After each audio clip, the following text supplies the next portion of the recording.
n'igice kimwe FM. Ubujiji ni inzitizi ku iterambere. Buri mwana w'umunyarwanda agomba kwiga. Ubumenyi inzira y'iterambere. Radio Imanzi 105.1 FM. We got you updated. This is Radio Imanzi News in English.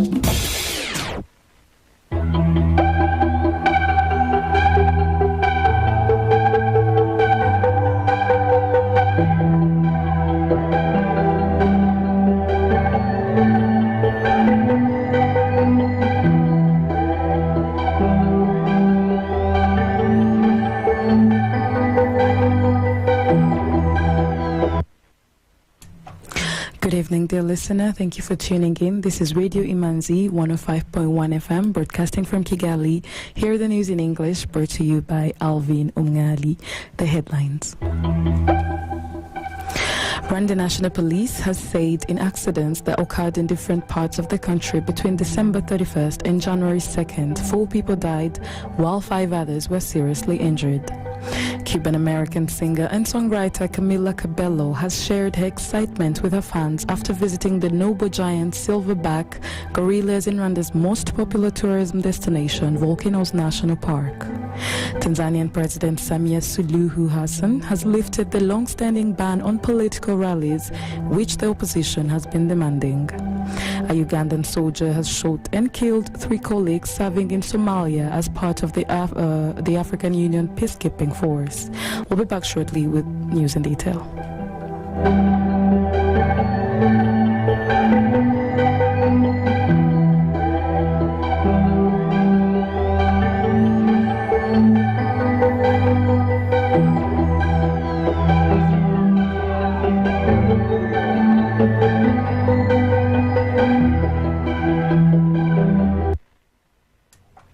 Thank you. Welcome back. The Rwanda National Police has said in accidents that occurred in different parts of the country between December 31st and January 2nd, 4 people died while 5 others were seriously injured. Speaking to the New Times, Rwanda National Police spokesperson Jean Bosco Kabera said that over the New Year weekend, 8 serious accidents happened. Rwanda National Police registered 41 cases of drunk driving during the festive season, though they were not related to any of the accidents that happened.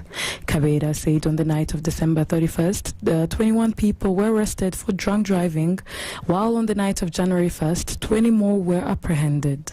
Drunk driving is punishable with a fine of 150,000 Rwandan francs, and the driver is detained for about a week. As part of the measures to prevent accidents during the festive season, Rwanda National Police said it had developed more police officers and mobile cameras on roads across Kigali and other parts of the country to arrest drivers for drunk driving and overspeeding. According to figures from Rwanda National Police, about 2,000 people have been killed in road accidents since 2020.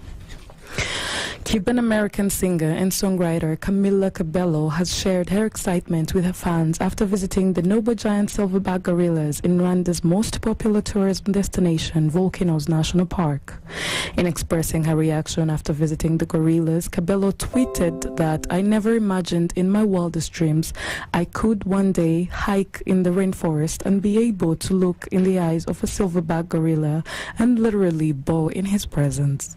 The Havana masterpiece singer said on her Twitter, to know that we could have an experience like this and be able to share space with these noble giants is all made possible by people dedicated their conservation and protection, and know that it was good for both wildlife and the local communities was crucial. I fell in love with this place and all the people we met along the way. Shout out to my friend François Bigirimana. She added that I literally felt like the luckiest person in the world to have gotten to experience this place and its human people and non-human people, aka gorillas. Cabello, Billion Views singer, also said she visited the Kigali Genocide Memorial, adding that Rwandans are such a compassionate, resilient, strong people. Her visit comes shortly after CNN travel staff put Rwanda on their best destination to visit in 2023, precisely mentioning the gorillas and the soon-to-be opened Sextentio Lodge on Lake Kivu's Ngombo Island. Several celebrities in sports and music have taken turns in Volcanoes Park over the years.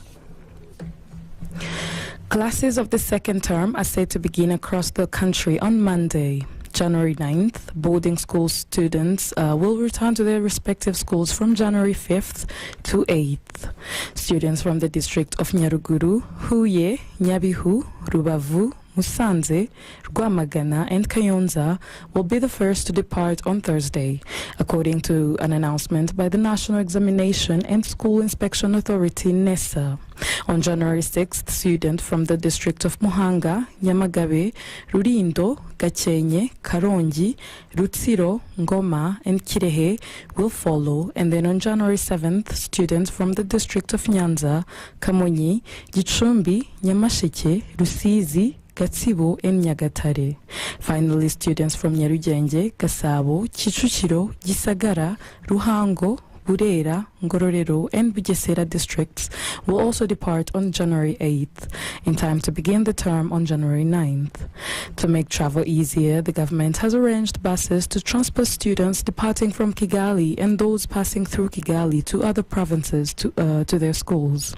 NESA stated that the meeting point will be the EURK Gisozi Stadium. The stadium will be closed by 3 p.m. and parents thus encouraged to send their children to school on time according to the scheduled transport calendar to avoid high turn-ups in the last days, which may paralyze public transport. Students were also encouraged to wear uniforms and carry their student identification card. Local governments were also asked to help the program run smoothly. Rwanda Norwegian youth star Warren Hakon Christopher Imanzi has signed for French League One side Toulouse. Imanzi, aged 22, moved to Toulouse from Norwegian outfit Tromsø, where he spent 1 year, scoring 4 goals and providing 3 assists in 28 league appearances. Toulouse paid 600,000 euros to secure the services of the young star, who joined the club on January 1st. The duration of the contract has been kept undisclosed. A talent right back, Imanzi was born in Norway in November 11, 2000, to Rwandan parents, and had his youth career with SK Freidig and Strindheim IL. He joined Rosenborg in 2015 and made it to the senior team in 2020. Imanzi was shipped on loan to Ranheim IL in January 2021 and returned to the Rosenborg first team in December the same year. He joined Tromsø in January 2022 on a free transfer and made a good lesson at the club and attracted interest from Toulouse until they agreed on a move to the club on January 1st. Toulouse have already announced the deal on their official website as the player begins a fresh career journey in France. Imanzi was kept by Norway at U21 level twice last year, but he's still eligible to switch allegiances to Rwanda. We'll be back shortly with international news.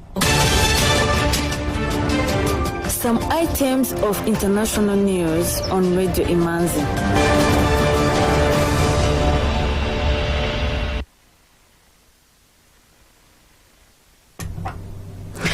Tanzanian President Samia Suluhu Hassan has lifted the long-standing ban on political rallies, which the opposition has been demanding, seeking a level playing field ahead of civic elections next year and the 2025 general election. Speaking at the meeting with political party leaders in Dar es Salaam, the president directed the police and other security forces to allow parties to hold rallies without undue hassles. She said the government's responsibility is to provide sufficient space for such rallies to be held peacefully, regardless of the party's political affiliation, and not to try and obstruct them, as political rallies are constitutionally legal. The opposition has remained all but shackled by the unpopular prohibition imposed by President Suluhu's predecessor, John Magufuli, in 2016 in what became a clampdown on political freedom during his tenure. Since taking over following Magufuli's unexpected death in March 2020, Ms. Suluhu has emerged a strong advocate of political reform and reconciliation with both the opposition camp and within her own ruling CCM party, which she chairs. A Ugandan soldier has shot and killed 3 colleagues serving in Somalia as part of an African Union peacekeeping force, Uganda's military said on Tuesday. Uganda People's Defense Force spokesman Brigadier General Felix Kulayigye said the soldier woke up Monday morning and sprayed bullets at his colleagues. All 4 were part of the force guarding the international airport in Somalia's capital, Mogadishu. Felix said, "We wonder if he was stressed or had mental problem, and we didn't know," adding that Uganda's army has set up a board of inquiry to find the cause of the shooting. He said the soldier was arrested and will be flown to Uganda to face a military court-martial. Uganda has had troops in Somalia since 2007 to combat the Somali insurgents who seek to overthrow the government in Mogadishu. Kenya, Burundi, Djibouti and Ethiopia also have troops with the African Union Transition Mission in Somalia. The last such shooting involving Ugandan soldiers in Somalia occurred in May 2019 when a soldier shot dead his superior officer before killing himself. In 2017, Uganda's National Psychiatric Hospital opened a unit to help soldiers, especially those who serve in Somalia, overcome trauma following a rise in cases of soldiers killing people in public places. Burkina Faso's military junta has expelled France's ambassador, authorities said Monday, amid a surge in anti-French sentiment as the West African country moves to develop closer ties with Russia. Government spokesman Jean-Emmanuel Ouedraogo confirmed at the Associated Press that Ambassador Luc Hallard was asked to leave but provided no further details. The French embassy refused to comment. Hallard's expulsion comes less than 2 weeks after the United Nations resident and humanitarian coordinator in Burkina Faso, Barbara Imanzi, was also declared persona non grata. Burkina Faso has been racked by violence linked to Al-Qaeda and the Islamic State group that has killed thousands and displaced nearly 2 million people. The current military regime overthrew a previous junta last year, claiming it had not done enough to stop the fighting. The previous junta has cited the same reason for seizing power from a civilian government months earlier. Anti-French sentiment has been growing in the former French colony since the new junta leader, Captain Ibrahim Traoré, seized power in September. Traoré has been more overly open to working with other countries, notably Russia. Last month, Burkinabe Prime Minister Apollinaire Joachim de Tambela visited Russia to strengthen relations and consolidate efforts to combat extremists in the region, according to Russia's foreign minister. France sent troops to West Africa's Sahel region in 2013 when it helped drive Islamic extremists from power in northern Mali, but is facing growing pushbacks from local government that say the French soldiers have yielded few results against the jihadis. French forces left Mali last year after relations with the junta frayed. The French still have several hundred special forces troops based in Burkina Faso. 4 security officials were killed in a car bomb targeting a former government official in southeast Nigeria. Authorities say Tuesday 3 police officers and a paramilitary official were killed in the attack in Imo State on a convoy carrying the former governor Ikedi Ohakim. Police Commissioner Mohammed Bard said the man was ambushed and he was able to maneuver and escape. The 4 security personnel were killed in a different car. The attack was an unfortunate setback to government efforts to restore peace in some of Nigeria's conflict-ridden southeastern states. Southeast Nigeria has experienced a rise in violent attacks in recent years, often blamed on separatists trying to break away from the West African nation aspiration to form an independent country. The separatists, who identify themselves as the indigenous people of Biafra, have become more violent amid calls of the referendum. The attacks often target prominent people and security forces in the southeast. Authorities said a manhunt to arrest the assailants had begun because the attack has raised fear among local residents who are concerned that security will be threatened in the area during the country's presidential elections in February. The violence comes months after an ambush on a lawmaker in the southeastern Anambra state, which killed 4 police officers in September. After that incident last year, Nigerian President Muhammadu Buhari said he is deeply concerned about the troubled region. The Health Minister Kumbize Chiponda announced that cholera has killed 620 people in Malawi since the onset of the outbreak earlier last year. As of Monday, 18,222 cumulative cases of cholera had been confirmed, with the country recording 16,780 people recovered and 822 still in treatment centers. In a statement, Ms. Chiponda added that in the previous 24 hours, the country reported a total of 409 cases, 25 new deaths, and 10 new suspected cases.